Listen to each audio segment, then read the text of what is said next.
Welcome to our YouTube channel students, e-learning hub by Udgam Welfare Foundation. In this video series, we are going to discuss about the case studies for grade 9 students. Whether you are into CBSE or whether you are into ICSE board, it is going to help you a lot, and we are going to discuss in complete detail the concepts related to the case study question respective to that particular chapter. Now let's get started. So students, this is our question number 1, that means the case study number 1. We are going to discuss more case studies on this particular topic, and this topic is number system. Ananya was explaining to her younger brother how different types of numbers are represented on the number line. She marked numbers like 2, -3 and 4/5 and said these are the rational numbers because they can be expressed as fractions.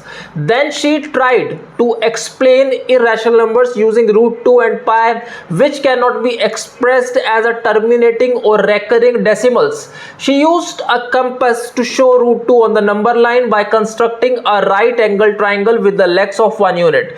Her brother asked, can we place every number we know on the number line? So on the basis of this, we are going to discuss few questions, that is 5 questions on this particular case study.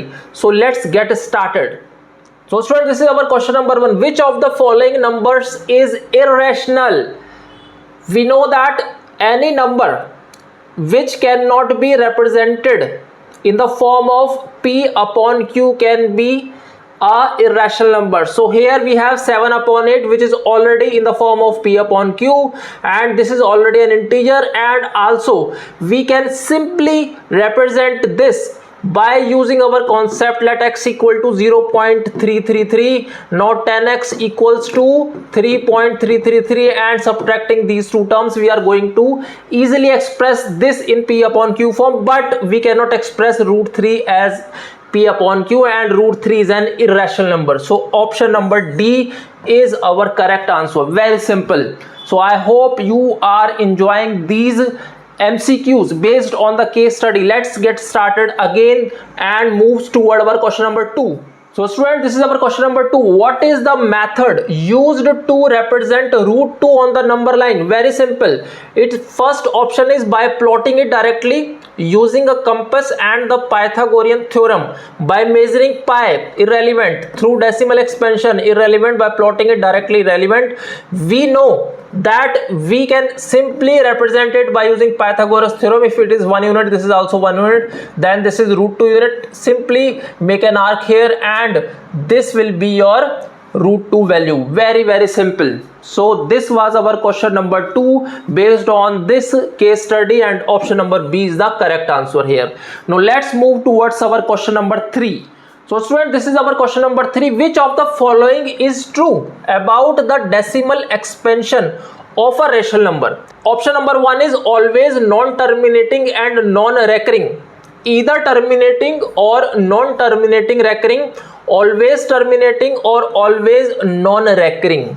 Very simple. So we know that the rational number can always be represented by either terminating or non-terminating recurring. So our answer will be either terminating or non-terminating recurring, because we know that when we expand or divide a rational number with denominator, then we are going to get either a terminating or a non-terminating recurring. So option number B is the correct answer here. Now let's move towards question number 4. So student, this is our question number 4. Which of the following numbers cannot be exactly placed on the number line using only a ruler? So we know that 2 can easily be represented here on the number line. Let us say this is 0, 1, 2. So 2 is our answer here. -1 can also be easily represented here. 1/2. 1/2 is also here somewhere. Sorry, here 1/2, 0.5, right?